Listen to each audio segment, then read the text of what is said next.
이분은, 이분은 우리나라 최대 재단의 이사장님이세요.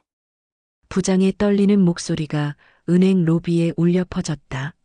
3천억 원을 기부하시기 위해 오신 분입니다.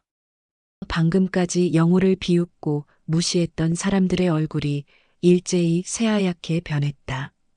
임원 남성은 믿을 수 없다는 듯 고개를 저으며 뒤로 물러섰다. 오늘 사연 시작하기 전 여러분의 응원이 필요합니다. 구독, 좋아요, 알림 설정으로 함께 해주시면 감사하겠습니다. 그럼 오늘 사연 시작하겠습니다. 서울역 앞 광장, 차가운 바람이 불어오는 오후 2시. 수많은 사람들이 바삐 오가는 가운데 한 노인이 혼자 쓸쓸히 벤치에 앉아 있었습니다. 70대로 보이는 이영호는 낡아빠진 회색 점퍼를 입고 있었어요. 점퍼는 여기저기 실밥이 풀어져 있었고 해진 청바지는 무릎 부분이 너덜너덜했습니다. 발에 신은 운동화는 밑창이 떨어져 나갈 듯했고 며칠 깎지 않은 수염이 덥수룩하게 자라 있었어요. 손톱 사이에는 때가 끼어 검게 변해 있었고 머리카락도 기름져서 눅눅해 보였습니다. 완전히 노숙자 같은 모습이었죠. 어휴, 저 할아버지 또 있네. 벌써 일주일째 저기 앉아 계시는 것 같은데. 지나가던 정장 차림의 직장인이 동료에게 작은 목소리로 속삭였습니다. 구걸하는 건 아닌 것 같은데 좀 안쓰럽긴 해. 가족도 없나 봐. 동료가 고개를 끄덕이며 대답했어요. 요즘 저런 분들이 많아졌어. 사회가 참 각박해졌다니까. 하지만 두 사람 모두 영호를 돕겠다는 생각은 전혀 하지 않는 듯 했어요. 그저 입으로만 안타까워할 뿐이었죠. 그때 학교에서 돌아오는 길인 듯한 초등학생 한 명이 영호에게 다가왔습니다. 할아버지, 이거 드세요. 소녀는 방금 사온 듯한 따뜻한 붕어빵 한 봉지를 영호에게 내밀었어요. 영호는 깜짝 놀란 듯 소년을 바라봤습니다. 어머, 고맙구나 얘야. 왜 이런 걸? 할아버지 추우시죠? 붕어빵 드시고 따뜻해지세요. 소녀는 환하게 웃으며 말했습니다. 제가 용돈으로 산 거예요. 할아버지가 혼자 계셔서 쓸쓸해 보이거든요. 영호의 눈가에 잠시 눈물이 맺혔어요. 며칠 동안 받은 유일한 따뜻함이었거든요. 하지만 10여 미터 뒤에서 지켜보던 소년의 어머니가 황급히 달려왔습니다. 준호야, 지금 뭐 하는 거야? 어머니는 당황한 표정으로 소년의 팔을 잡아 끌었어요. 죄송해요. 아이가 철이 없어서 이런 실례를. 아니에요. 괜찮습니다. 정말 착한 아이네요. 영호가 진심으로 말했지만 어머니는 이미 소년을 데리고 멀어져 가고 있었어요. 엄마, 할아버지가 불쌍해 보이는데. 소년이 뒤돌아보며 말했습니다. 준호야, 세상에는 위험한 사람들이 많아. 모르는 사람한테 함부로 가면 안 돼.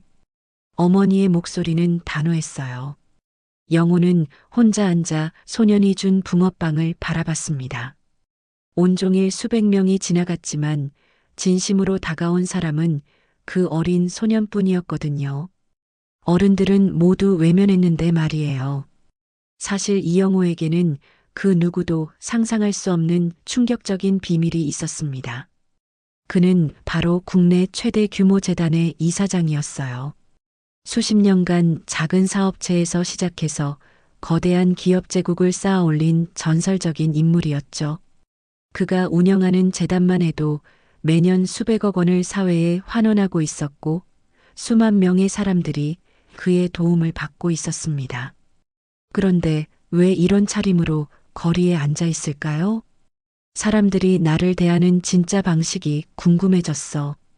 영호는 속으로 생각했습니다. 평소에는 이사장님이라는 호칭과 명함 때문에 모든 사람들이 극진히 모셨거든요. 고개를 숙이고 인사하고 좋은 말만 골라서 하고 온갖 아첨과 찬사를 늘어놓았죠. 하지만 그것이 진심인지 아니면 단순히 돈과 권력 때문인지 의문이 들었던 거예요. 돈과 지위를 완전히 벗어던진 상태에서 사람들의 진짜 모습을 보고 싶다. 그래서 일주일째 이런 사회 실험을 하고 있었던 겁니다. 결과는 예상했던 것보다 훨씬 더 충격적이었어요. 대부분 사람들은 그를 아예 보지도 않았습니다.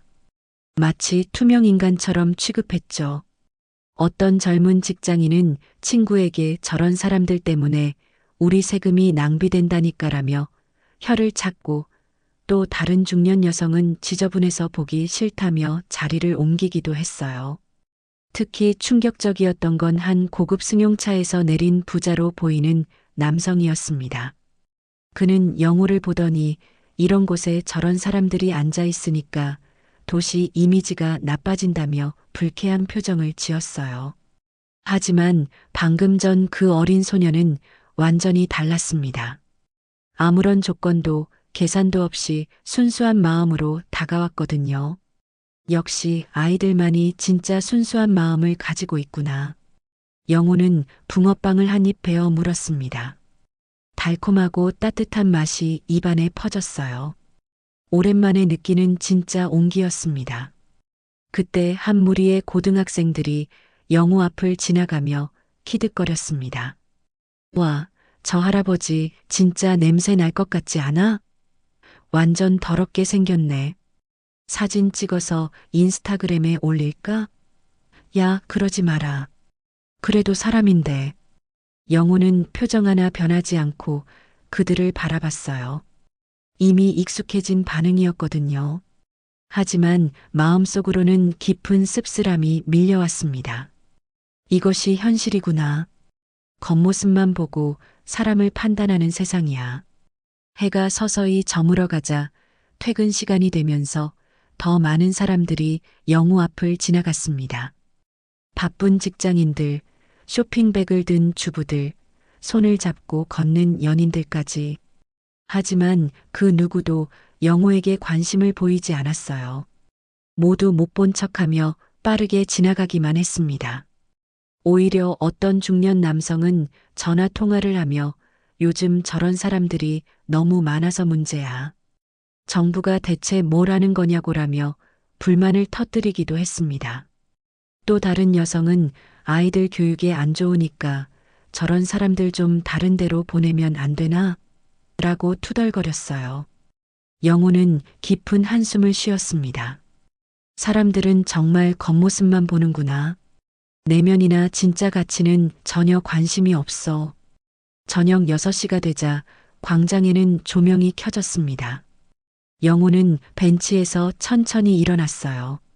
관절이 뻣뻣해서 일어서는 것도 쉽지 않았습니다. 오늘도 하루 종일 앉아 있었지만 얻은 건 사람들의 냉혹한 현실뿐이었어요. 하지만 영호의 마음속에는 한 가지 확신이 생겼습니다. 내일 자신이 벌일 일이 얼마나 충격적일지 상상이 되었거든요. 그동안 준비해온 3천억 원 규모의 거대한 계획을 실행할 때가 왔습니다. 영호는 소년이 준 붕어빵을 소중히 품에 안고 천천히 걸음을 옮겼습니다. 내일이면 이 모든 것이 달라질 테니까요. 다음 날 오전 10시 영호는 시내 중심가에 있는 대형은행 본점 앞에 서 있었습니다. 여전히 어제와 같은 낡은 점퍼와 해진 바지 차림이었어요.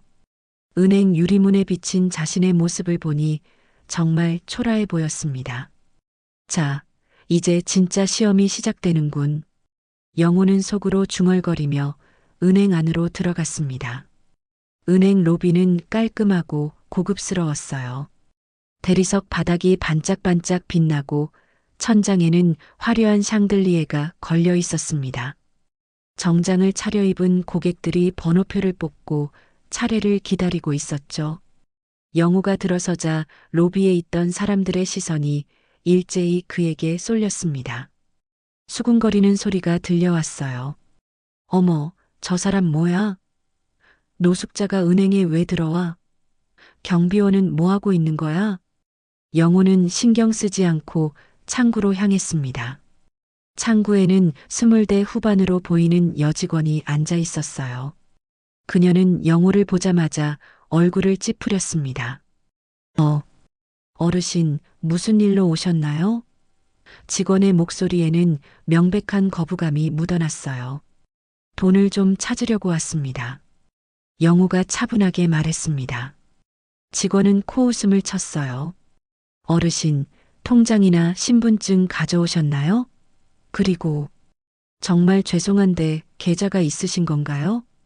주변에서 듣고 있던 다른 고객들이 킥킥거리며 웃기 시작했습니다. 저런 차림에 무슨 돈이 있겠어? 완전 웃기네, 진짜. 영호는 주머니에서 신분증을 꺼냈습니다. 신분증 여기 있습니다. 계좌번호는 제가 말씀드릴게요. 직원은 마지못해 신분증을 받아들었어요. 하지만 제대로 보지도 않고 대충 흘끗 보더니 돌려줬습니다. 어르신, 여기는 일반 은행이에요. 노숙자 지원센터가 아니라고요. 그 말을 들은 순간 로비 분위기가 완전히 바뀌었습니다. 사람들이 대놓고 수군거리기 시작했어요. 역시 노숙자였네. 은행에서 돈 구걸하려고 온 거야. 요즘 이런 사람들이 너무 많아. 한 중년 남성이 큰 소리로 말했습니다. 직원분, 저런 사람 빨리 내보내세요. 다른 고객들이 불편해해요. 영호는 여전히 침착했습니다. 제 계좌번호는 0342. 어르신. 직원이 영호의 말을 끊었어요. 여기는 장난하는 곳이 아니에요. 정말 계좌가 있다면 통장을 가져오시든지 아니면 인터넷 뱅킹을 이용하세요. 통장을 잃어버려서 재발급을 받으려고 왔는데 영호가 설명하려 했지만 직원은 들으려 하지 않았어요. 어르신, 통장 재발급도 절차가 있어요. 그런데 정말 죄송한 말씀인데 어르신 같은 분이 저희 은행에 계좌가 있을 리가. 직원의 말투는 점점 무례해졌습니다. 그때 한 여고생이 엄마에게 속삭였어요. 엄마, 저 할아버지 불쌍해. 도와드리면 안 돼? 하지만 엄마가 딸을 제지했습니다. 쯔쯔, 너무 순진하다. 저런 사람들은 다 사기꾼이야. 동정심 이용하는 거라고. 영호의 마음이 점점 무거워졌습니다. 어제 서울역에서의 경험보다 훨씬 더 충격적이었어요. 여기서는 아예 대놓고 무시하고 모욕을 주고 있었거든요. 제발 한 번만 확인해 주세요. 제 이름으로 된 계좌가 정말 있습니다. 영우가 간곡히 부탁했습니다. 하지만 직원은 짜증스러운 표정을 지었어요. 어르신, 지금 다른 고객분들이 기다리고 계세요. 그리고 솔직히 말씀드리면 어르신 차림으로 봐서는 돈이 없어 보인다는 말씀이죠? 영우가 조용히 물었습니다. 그런 뜻이 아니라. 직원이 당황했지만 이미 늦었어요. 로비에 있던 사람들이 웃음을 터뜨렸습니다. 맞는 말 아냐? 저런 꼴로 무슨 돈이 있겠어? 한 정장 입은 남성이 큰 소리로 말했습니다. 직원분, 시간 낭비 그만하고 저 사람 좀 내보내세요. 우리도 급한 일이 있다고요. 영호는 깊은 숨을 쉬었습니다. 그럼 제가 계좌번호를 정확히 말씀드릴 테니까 한 번만 확인해 주시겠어요? 직원은 마지못해 고개를 끄덕였어요. 빨리 말씀하세요. 034-219-478913. 영우가 또박또박 계좌번호를 말했습니다. 직원은 컴퓨터에 번호를 입력했어요. 그런데 잠시 후 그녀의 표정이 이상하게 변했습니다. 화면을 몇 번 다시 확인하더니 얼굴이 하얗게 질렸어요. 어떻게? 직원이 중얼거렸습니다. 뭔가 잘못됐나요? 영우가 물었습니다. 직원은 당황한 표정으로 화면만 바라보고 있었어요. 그 모습을 본 옆 창구 직원이 궁금해서 고개를 내밀었습니다. 왜 그래? 무슨 일이야? 이건 말이 안 돼. 첫 번째 직원이 떨리는 목소리로 말했습니다. 로비에 있던 사람들도 수상하다는 듯 바라보기 시작했어요. 분위기가 이상하게 흘러가고 있었습니다. 그때 은행 안쪽에서 과장으로 보이는 중년 남성이 나타났습니다. 무슨 일입니까? 직원은 과장에게 뭔가를 속삭였어요. 과장의 얼굴도 순식간에 굳어졌습니다. 잠깐만요, 어르신. 과장이 영호에게 말했습니다. 확인해야 할 것이 있어서. 로비의 분위기는 점점 더 이상해졌어요.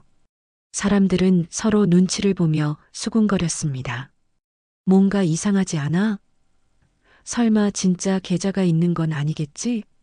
그럴 리가 없어. 저런 차림인데. 영호는 조용히 서서 기다렸습니다. 드디어 진실이 밝혀질 시간이 다가오고 있었어요. 곧 이 사람들의 얼굴이 어떻게 변할지 상상이 되었습니다.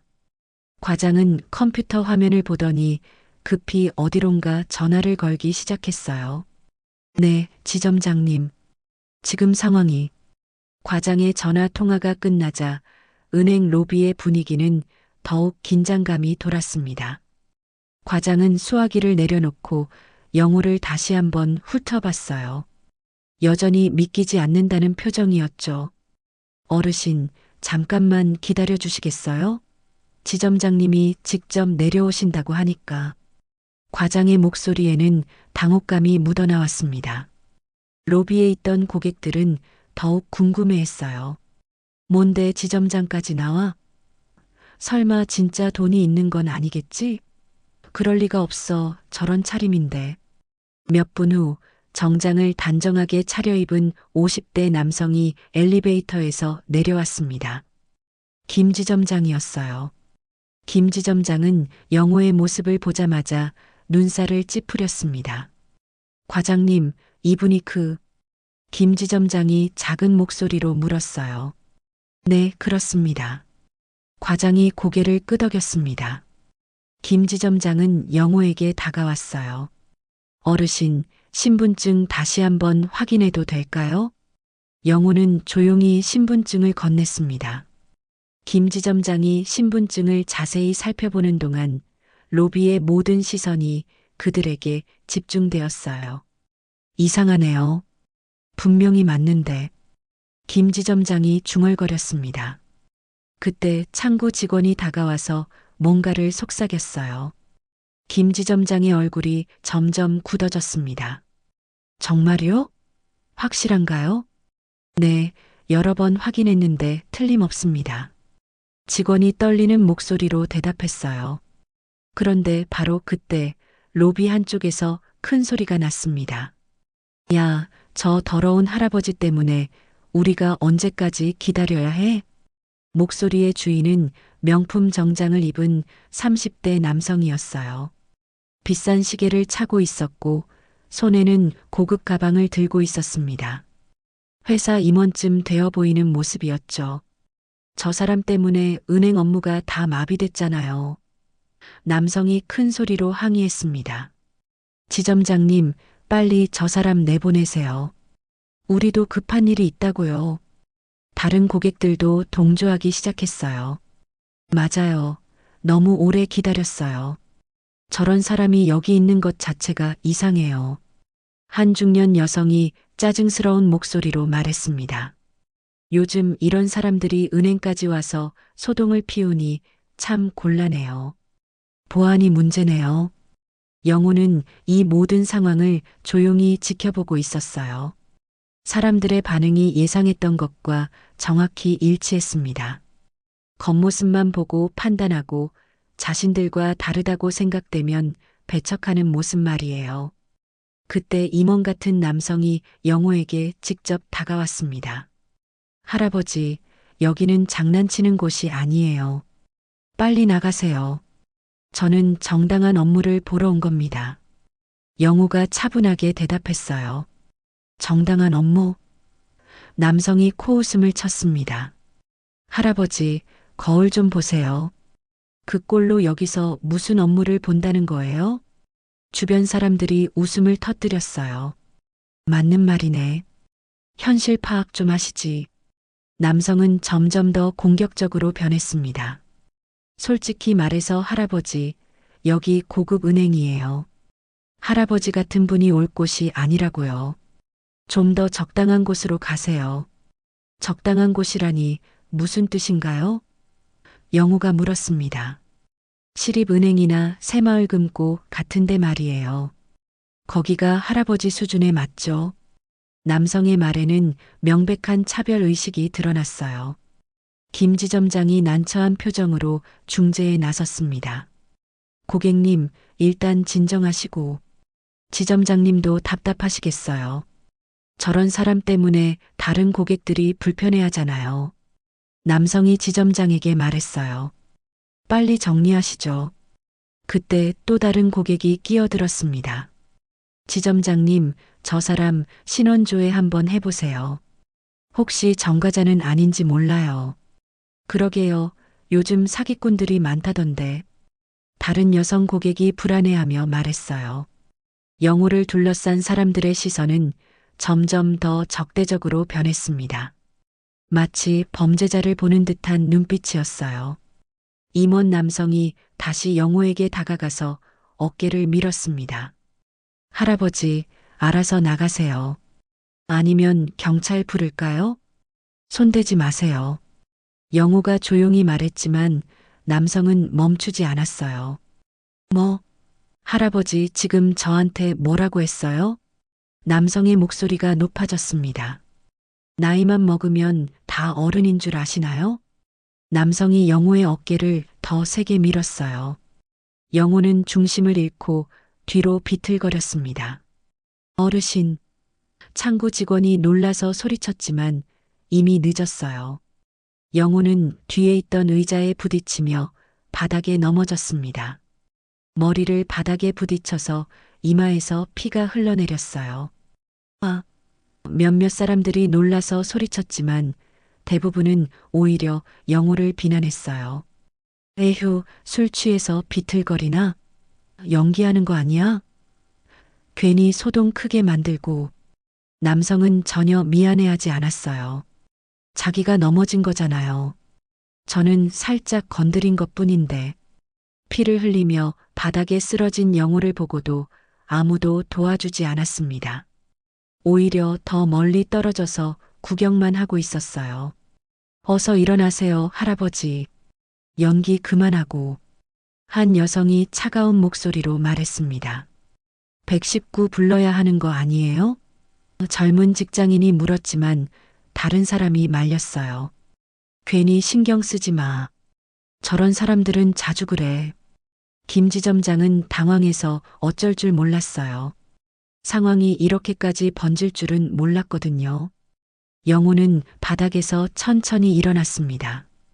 이마의 피를 손수건으로 닦으며 주변을 둘러봤어요. 사람들의 차가운 시선, 무관심한 표정들이 그의 눈에 들어왔습니다. 이제 그만 나가시죠, 할아버지. 임원 남성이 다시 영호를 밀어내려 했어요. 하지만 바로 그때 은행 입구에서 급하게 뛰어온 사람이 있었습니다. 양복을 입은 중년 남성이었는데 얼굴이 새하얗게 질려 있었어요. 잠깐, 멈춰. 그 남성이 큰 소리로 외쳤습니다. 갑자기 나타난 중년 남성은 은행 본부에서 파견된 부장이었습니다. 그는 숨을 헐떡이며 로비를 둘러봤어요. 피를 흘리며 서 있는 영호를 보자 얼굴이 더욱 하얗게 질렸습니다. 지점장님, 지금 뭐하고 계신 겁니까? 부장이 김 지점장에게 다가가며 급하게 소리쳤어요. 김 지점장은 당황했습니다. 부장님? 왜 갑자기? 지금 상황 파악 안 되세요? 이분이 누구신지 모르시는 거예요? 부장의 목소리는 다급했어요. 로비에 있던 사람들은 더욱 궁금해했습니다.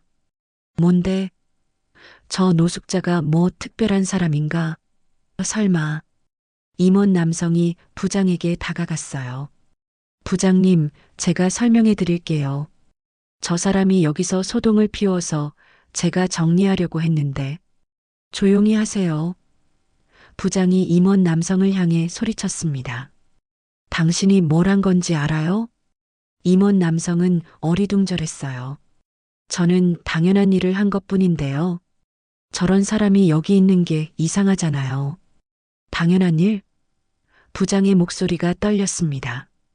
당신이 방금 밀어뜨린 분이 누구신지 알기나 해요? 누구긴 누구예요. 그냥 노숙자잖아요. 임원 남성이 어깨를 으쓱했어요. 부장은 고개를 저었습니다. 끝났네요. 완전히 끝났어. 그때 창구 직원이 부장에게 다가왔어요. 부장님, 컴퓨터 확인 결과가 맞나요? 정말로 그분이. 맞습니다. 틀림없어요. 부장이 한숨을 쉬며 대답했어요. 김지점장이 궁금해서 물었습니다.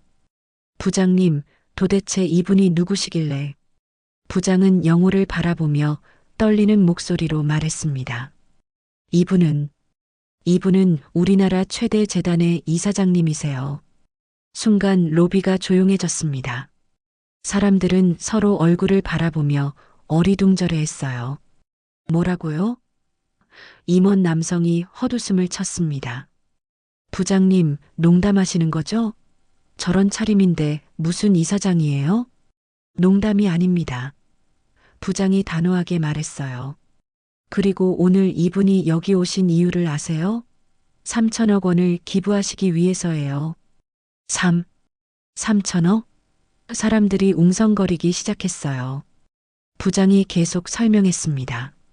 이분이 우리 은행을 통해 전국의 병원과 학교에 3천억 원을 기부하시기로 약정이 되어 있었습니다.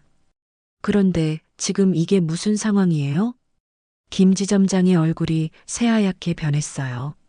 그럴 리가. 정말인가요? 본부에서 직접 확인했습니다. 신분증 번호, 계좌 정보 모든 게 일치해요. 부장이 고개를 끄덕였어요. 그 순간 로비의 분위기가 완전히 바뀌었습니다. 방금까지 영호를 무시하고 비웃던 사람들의 표정이 일제히 굳어졌어요. 임원 남성은 믿을 수 없다는 듯 고개를 저었습니다.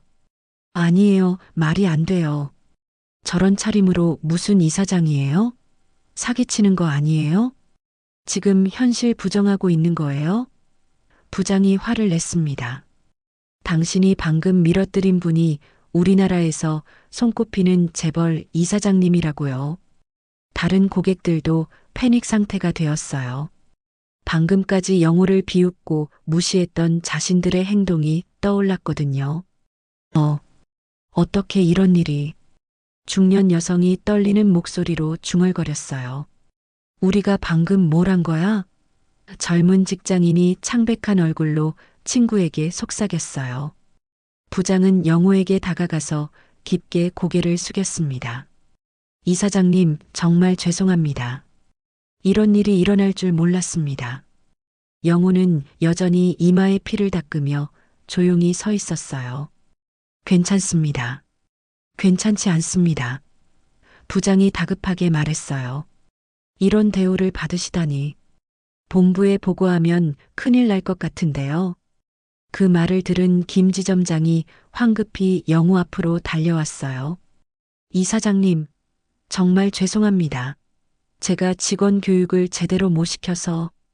창구 직원도 얼굴이 새하얗게 변해서 영호에게 달려왔습니다. 이사장님, 저는 정말 몰랐어요. 죄송합니다.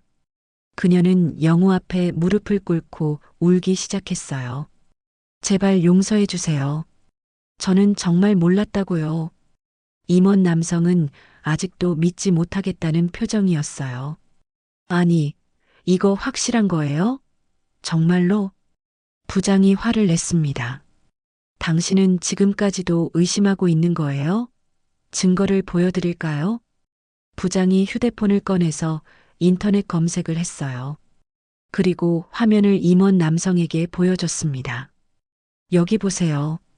이영호 이사장님 사진이에요. 사진 속 영호는 정장을 입고 있었지만 얼굴은 분명히 지금의 영호와 같았어요. 임원 남성의 얼굴이 순식간에 창백해졌습니다. 이게 진짜, 이제 믿으시겠어요? 부장이 차갑게 말했어요. 임원 남성은 다리가 풀려서 주저앉을 뻔했어요. 자신이 방금 무슨 일을 저질렀는지 깨달았거든요.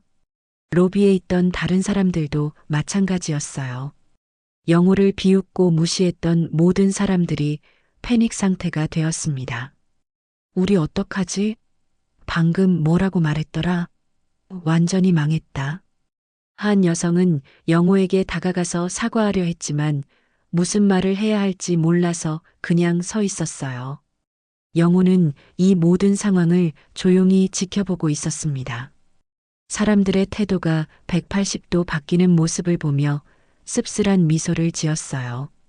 정말 흥미롭군요. 영호가 작은 목소리로 중얼거렸습니다. 부장이 다시 영호에게 다가왔어요.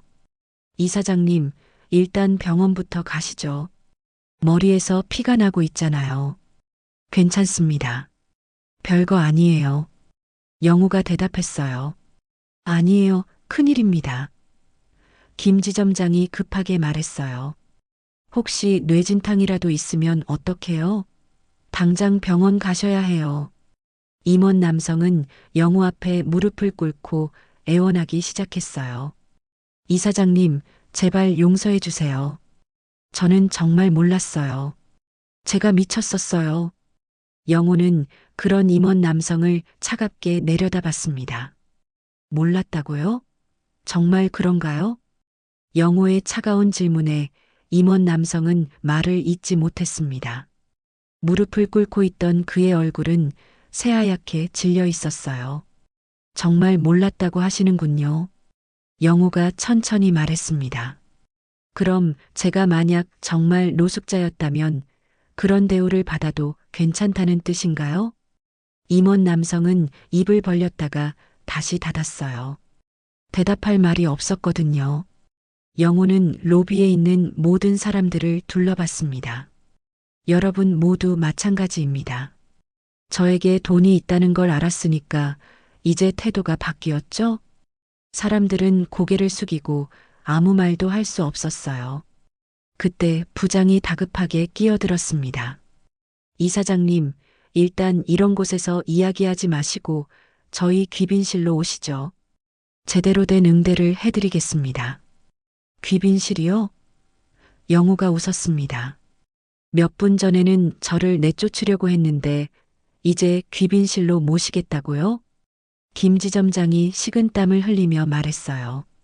이사장님, 정말 죄송합니다. 저희가 실수했습니다. 제발 한 번만 기회를 주세요. 기회를 달라고요? 영호의 목소리에는 서늘함이 묻어났어요. 그럼 제가 만약 정말 가난한 노인이었다면 기회가 필요 없었겠군요. 창구 직원은 계속 울면서 애원했습니다. 이사장님, 저는 정말 모르고 한 일이에요. 제발 용서해 주세요. 저에게는 이 일자리가 전부예요. 영호는 그녀를 바라봤습니다.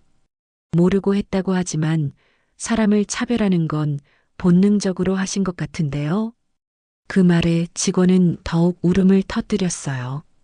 바로 그때 은행 입구에서 또 다른 소동이 일어났습니다. 기자들이 몰려들기 시작한 거예요. 기자들이 왜 여기에?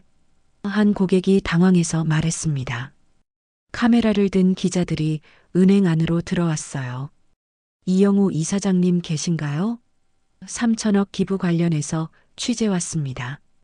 부장의 얼굴이 더욱 하얗게 변했어요. 어떻게 기자들이 여기 온 거지? 한 기자가 영호를 발견하고 달려왔습니다. 이사장님, 오늘 기부 약정식은 어떻게 진행되나요? 다른 기자가 영호의 이마에 난 상처를 보고 놀랐어요. 이사장님, 머리에서 피가 나고 있는데 무슨 일이신가요? 영호는 담담하게 대답했습니다. 은행에서 약간의 오해가 있었습니다. 기자들이 주변을 둘러보니 이상한 분위기였어요. 사람들이 모두 경직된 표정으로 서 있었고 특히 무릎을 꿇고 있는 임원 남성이 눈에 띄었습니다. 무슨 오해였나요? 기자가 궁금해서 물었어요. 영호가 말하기 전에 부장이 급하게 끼어들었습니다. 아무것도 아닙니다. 작은 실수였어요. 하지만 기자들은 예리했어요. 주변 상황을 보니 뭔가 큰 일이 있었다는 걸 직감했거든요. 이사장님이 직접 말씀해 주세요. 기자가 마이크를 영호에게 향했습니다. 영호는 잠시 생각한 후 입을 열었어요. 저는 오늘 평소와 다른 차림으로 이곳에 왔습니다. 그 결과 어떤 대우를 받는지 궁금했거든요. 다른 차림이라고 하시면? 기자가 추가로 물었어요. 보시다시피 노숙자 같은 차림으로 왔죠. 영호가 자신의 옷을 내려다봤습니다. 기자들이 웅성거리기 시작했어요. 이건 엄청난 뉴스가 될 이야기였거든요. 그래서 어떤 일이 일어났나요? 카메라맨이 촬영을 시작했습니다. 영호는 차분하게 설명했어요. 사람들은 제 겉모습만 보고 판단했습니다. 저를 노숙자라고 생각하고 내쫓으려 했죠. 심지어 폭력까지 당했습니다. 카메라가 영호의 상처난 이마를 클로즈업했어요. 누가 폭력을 행사했나요? 기자가 날카롭게 물었습니다. 영호가 임원 남성을 가리켰어요. 저분이 저를 밀어서 넘어뜨렸습니다. 기자들의 카메라가 일제히 무릎 꿇은 임원 남성에게 향했어요. 그는 카메라를 피하려고 했지만 이미 늦었습니다. 왜 그런 일을 하셨나요? 기자가 임원 남성에게 마이크를 들이댔어요. 임원 남성은 말을 더듬었습니다. 저는 정말 몰랐어요. 모르셨다고요? 뭘 모르셨나요? 이분이 이사장님인 줄 몰랐어요. 임원 남성의 목소리는 떨리고 있었어요. 기자가 날카롭게 추궁했습니다. 그럼 이사장이 아닌 일반인이었다면 폭력을 써도 괜찮다는 뜻인가요? 임원 남성은 대답하지 못했어요. 어떻게 대답해도 곤란한 상황이었거든요. 다른 기자가 김 지점장에게 다가갔습니다. 지점장님, 은행 직원들은 어떻게 대응했나요? 김 지점장은 식은땀을 닦으며 대답했어요. 저희도 실수가 있었습니다. 깊이 반성하고 있습니다. 어떤 실수였나요? 구체적으로 말씀해 주세요. 창구 직원이 여전히 울고 있는 모습까지 카메라에 잡혔어요. 기자들은 이 모든 상황을 놓치지 않고 촬영했습니다. 이사장님, 이런 일을 겪으신 기분이 어떠세요? 기자가 영호에게 물었어요. 영호는 깊은 한숨을 쉬었습니다. 실망스럽습니다. 우리 사회가 아직도 겉모습으로 사람을 판단한다는 걸 뼈저리게 느꼈거든요. 그럼 예정된 3천억 원 기부는 어떻게 하실 건가요? 이 질문에 로비에 있던 모든 사람들이 숨을 죽였어요. 특히 은행 직원들은 극도로 긴장했습니다. 영호는 잠시 침묵했다가 입을 열었어요. 기부는 변함없이 진행하겠습니다. 부장과 김 지점장이 안도의 한숨을 쉬었어요. 하지만 영호가 말을 이었습니다. 모든 사람들이 긴장했어요. 이 은행을 통해서는 하지 않겠습니다. 순간 로비가 조용해졌습니다. 김 지점장의 얼굴이 새하얗게 변했어요. 이사장님, 그럼 안 됩니다. 부장이 급하게 말했어요.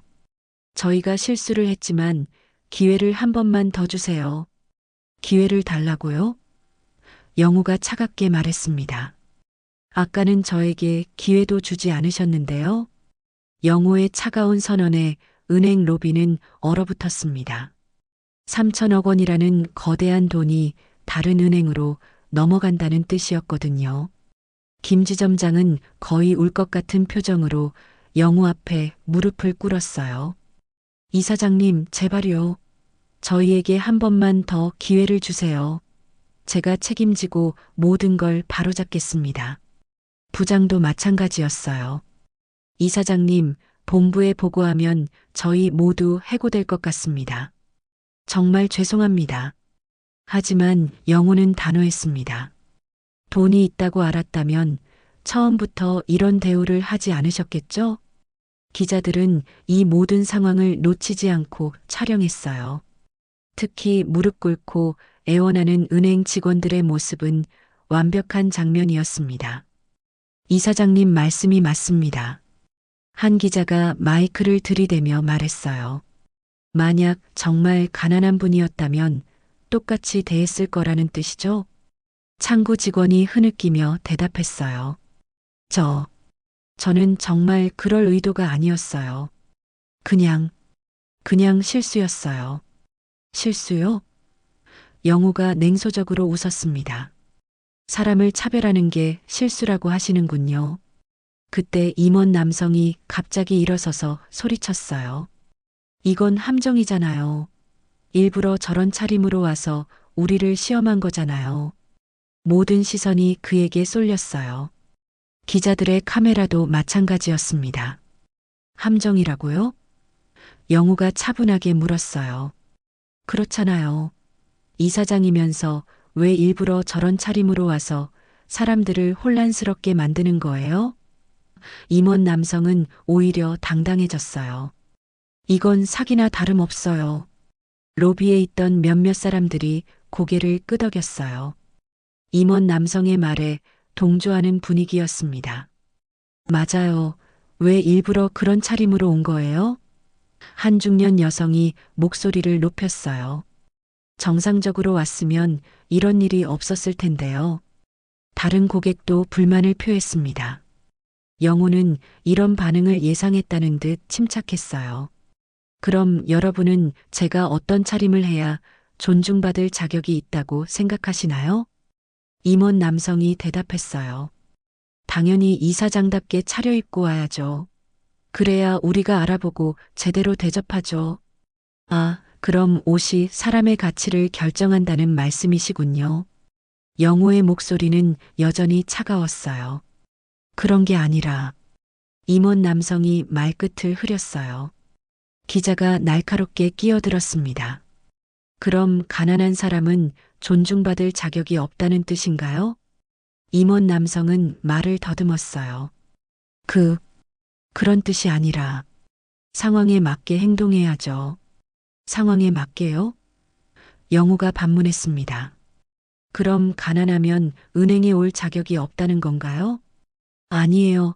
그런 게 아니라. 임원 남성은 점점 더 궁지에 몰렸어요. 그때 다른 고객 한 명이 나섰어요. 이사장님, 저희도 피해자예요. 갑자기 저런 차림으로 나타나서 우리를 당황하게 만든 건 이사장님이잖아요. 피해자라고요? 영우가 놀란 듯 물었어요. 그렇죠. 우리가 언제 가난한 사람을 차별했다고 하는 거예요? 단지 이상해서 그랬던 것 뿐이에요. 그 고객이 목소리를 높였어요. 주변 사람들이 동조하기 시작했어요. 맞아요. 우리는 잘못한 게 없어요. 일부러 속인 이사장님이 잘못이죠. 영호는 이런 반응을 보며 깊은 실망감을 느꼈어요. 자신들의 잘못을 인정하기는커녕 오히려 그를 비난하고 있었거든요. 기자들은 이 모든 상황을 흥미롭게 지켜봤어요. 이건 단순한 기부 뉴스가 아니라 사회 문제를 다룬 큰 기사가 될 거였습니다. 여러분의 말씀을 들어보니 더 확신이 서는군요. 영우가 천천히 말했어요. 무슨 확신이요? 김 지점장이 불안하게 물었어요. 여러분은 진정으로 반성하지 않고 있다는 확신 말입니다. 영호의 목소리에는 실망감이 묻어났어요. 자신들의 차별적 행동을 정당화하려고만 하시는군요. 임원 남성이 반박했어요. 차별이 아니라 상식적인 판단이었어요. 누가 봐도 이상한 상황이었잖아요. 상식적인 판단이요? 영호가 웃었습니다. 그럼 가난한 사람을 밀어뜨리는 것도 상식적인 판단인가요? 임원 남성의 얼굴이 붉어졌어요. 그건 실수였어요. 계속 실수라고 하시는군요. 영우가 고개를 저었어요. 하지만 제가 본 건 실수가 아니라 본능이었습니다. 기자가 질문했어요. 어떤 본능을 말씀하시는 건가요? 약한 사람을 짓밟는 본능입니다. 영호의 대답에 로비가 조용해졌어요. 창구 직원이 다시 울기 시작했어요. 이사장님, 정말 죄송해요. 저는 앞으로 절대 그런 실수 안 할게요. 또 실수라고 하시는군요. 영호가 한숨을 쉬었어요. 여러분은 아직도 이해하지 못하고 계시는 것 같습니다. 부장이 급하게 물었어요. 뭘 이해해야 하는 건가요? 진짜 문제는 제가 이사장이라는 걸 몰랐다는 게 아닙니다. 영호가 분명하게 말했어요. 진짜 문제는 가난해 보이는 사람을 인간 이하로 취급했다는 겁니다. 그 말에 사람들은 할 말을 잃었어요. 영호가 계속 말했습니다. 만약 제가 정말 노숙자였다면 여러분의 그런 대우가 정당했을까요? 아무도 대답하지 못했어요. 여러분은 돈이 있는 저에게만 사과하고 계십니다. 하지만 진짜 가난한 사람에게는 여전히 똑같이 할 거 아닌가요?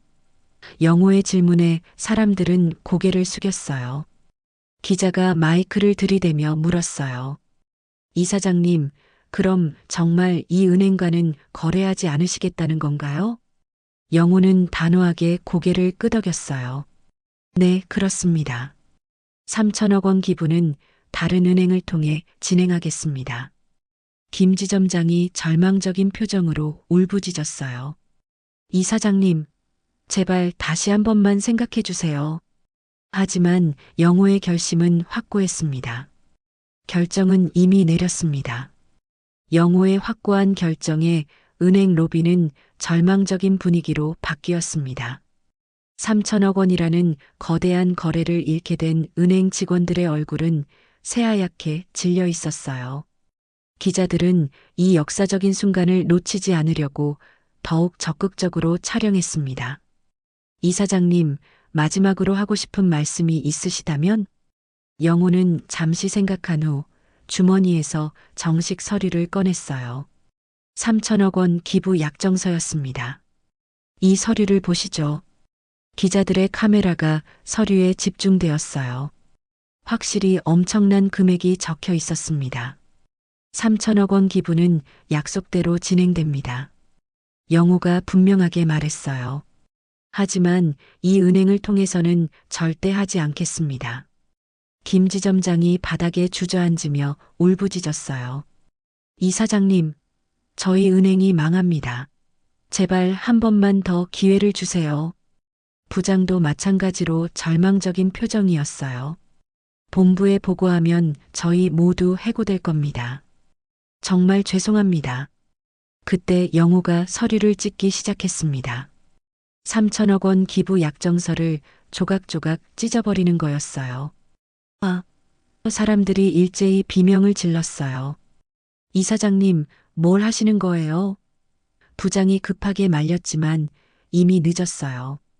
영호는 찢어진 서류 조각들을 바닥에 뿌렸습니다. 이것이 여러분과 이 은행에 대한 제 마지막 답입니다. 기자들도 놀라서 웅성거렸어요.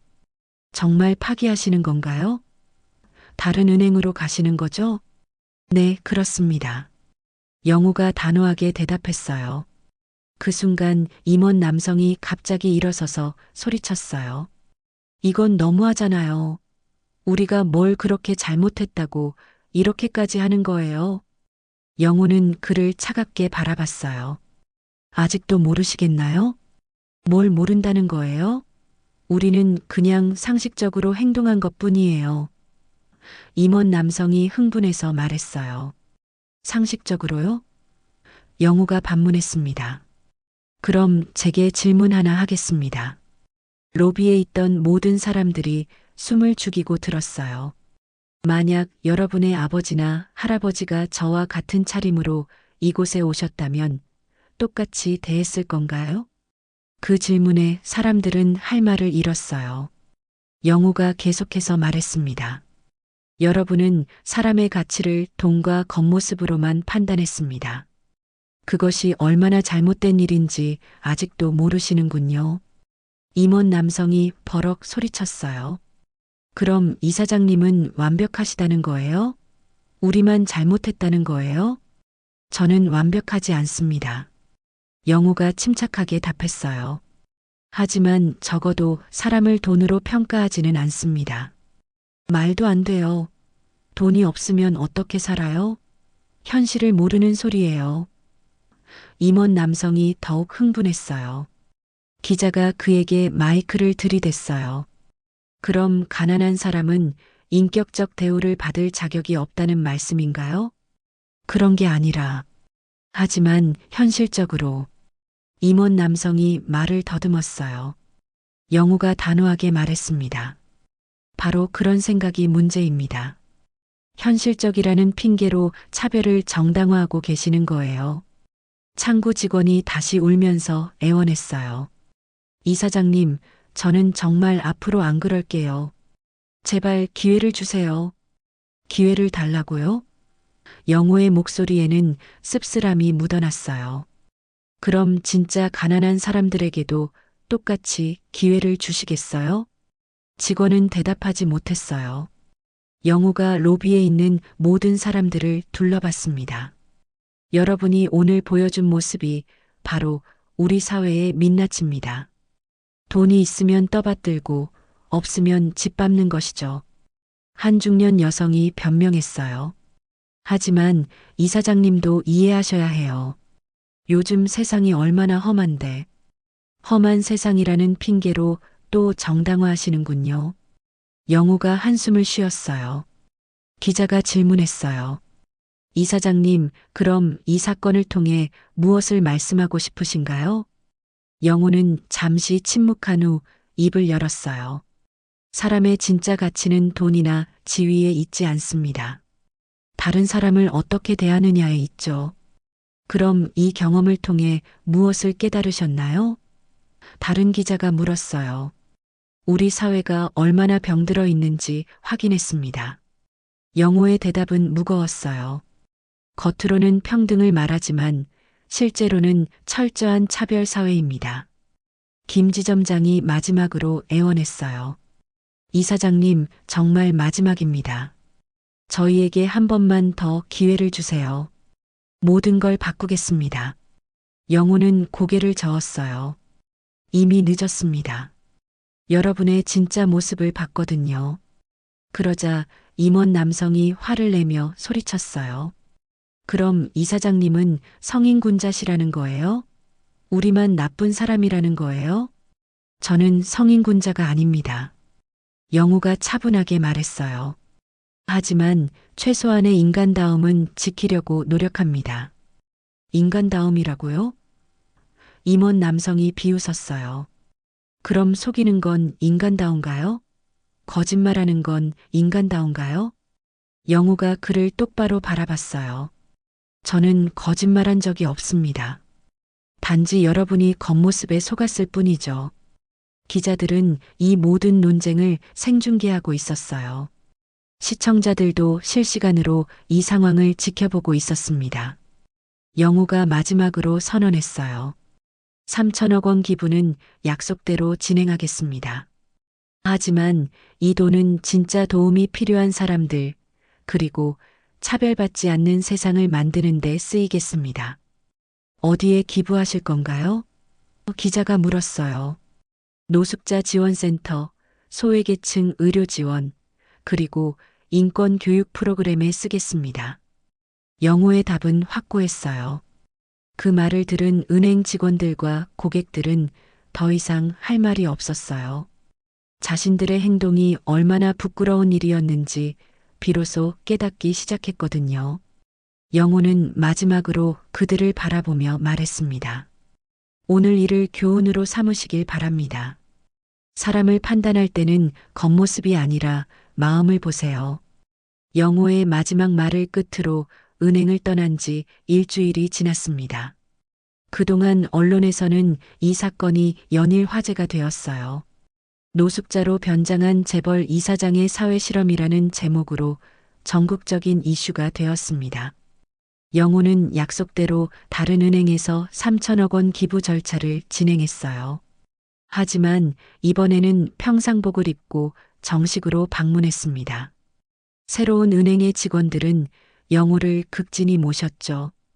이사장님, 정말 영광입니다.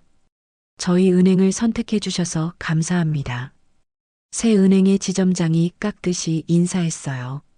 영호는 미소를 지으며 답했습니다. 좋은 일에 함께해 주셔서 제가 더 감사합니다. 기부금 전달 행사는 대대적으로 열렸어요. 노숙자 지원센터, 무료 의료센터, 소외계층 교육기관까지 여러 단체의 대표들이 참석했습니다. 이사장님 덕분에 정말 많은 분들이 도움을 받게 되었습니다. 노숙자 지원센터 관장이 감격해서 말했어요. 저희 의료센터도 이제 더 많은 환자분들을 치료할 수 있게 되었어요. 의료진 대표도 감사 인사를 전했습니다. 특히 눈에 띄는 건 서울역에서 만났던 그 소년과 어머니도 참석했다는 거였어요. 영우가 특별히 초대한 거였습니다. 할아버지, 소년이 영우를 보자마자 달려왔어요. 텔레비전에서 봤어요. 할아버지가 정말 대단한 분이셨구나. 영우는 소년을 반갑게 맞아주었습니다. 내가 그때 준 붕어빵 덕분에 힘이 났어. 정말 고마웠다. 소년의 어머니도 부끄러운 표정으로 다가왔어요. 이사장님, 그때 아이를 말린 것 정말 죄송했어요. 몰라 봬서. 아니에요, 괜찮습니다. 영우가 손을 저었어요. 어머니는 아이를 보호하려는 마음이었으니까요. 하지만 이 아이의 순수한 마음만큼은 정말 소중하니까 그대로 키워주세요. 소년이 영우에게 편지를 건넸어요. 할아버지, 이거 제가 썼어요. 편지에는 어린이다운 글씨로 이렇게 적혀 있었어요. 할아버지, 사람들이 할아버지를 몰라봐서 미안해요. 저는 처음부터 할아버지가 좋은 분인 걸 알았어요. 앞으로도 착한 할아버지로 살아주세요. 영우는 편지를 읽으며 눈시울이 붉어졌어요. 고맙구나, 얘야. 할아버지가 이 편지 평생 간직할게. 한편 그 은행에서는 대변역이 일어나고 있었습니다. 영우를 밀어뜨린 임원 남성은 즉시 해고되었고 창구 직원은 정직 처분을 받았어요. 김 지점장과 부장도 좌천되었습니다. 더 충격적인 건 그 은행의 주가가 폭락했다는 거였어요. 고객들이 대거 이탈하면서 경영난까지 겪게 되었습니다. 저희가 정말 큰 실수를 했습니다. 새로 부임한 지점장이 언론과의 인터뷰에서 말했어요. 앞으로는 모든 고객을 평등하게 대하겠습니다. 하지만 세상의 변화는 더 컸어요. 영우의 사회 실험이 알려지면서 전국적으로 인권 교육 바람이 불기 시작했거든요. 여러 기업에서는 직원 교육을 강화했고 학교에서도 차별 금지 교육을 의무화했어요. 겉모습으로 사람을 판단하지 말자는 캠페인이 곳곳에서 벌어졌습니다. 방송국에서는 영우에게 인터뷰를 요청했어요. 이사장님, 이번 실험을 통해 무엇을 얻으셨나요? 영우는 차분하게 답했습니다. 우리 사회에 아직 많은 문제가 있다는 걸 확인했어요. 하지만 동시에 희망도 봤습니다. 어떤 희망을 말씀하시는 건가요? 그 어린 소년 같은 순수한 마음을 가진 사람들이 있다는 거죠. 아직 세상이 완전히 타락하지는 않았다는 증거입니다. 기자가 또 물었어요.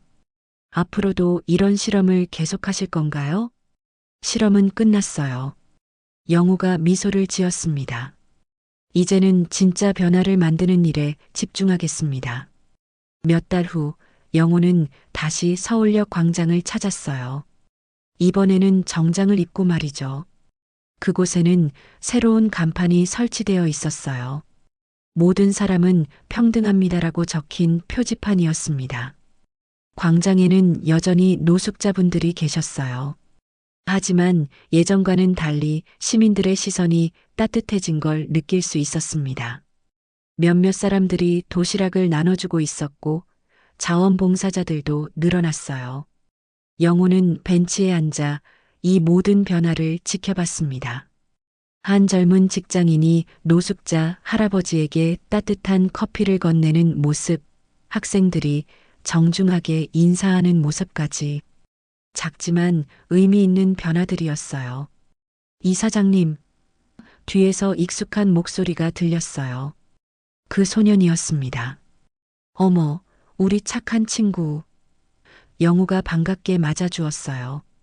할아버지, 여기서 뭐 하세요? 소년이 궁금해서 물었어요.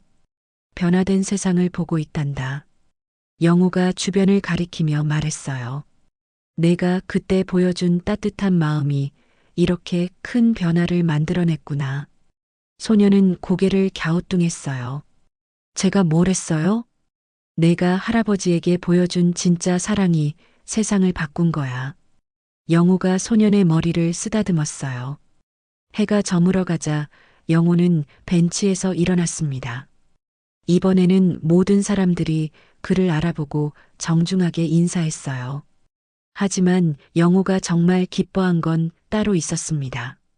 사람들이 그를 이사장이라서 존중하는 게 아니라 진짜 좋은 일을 한 사람으로 존중해주고 있다는 거였어요. 영우는 마지막으로 광장을 둘러봤습니다.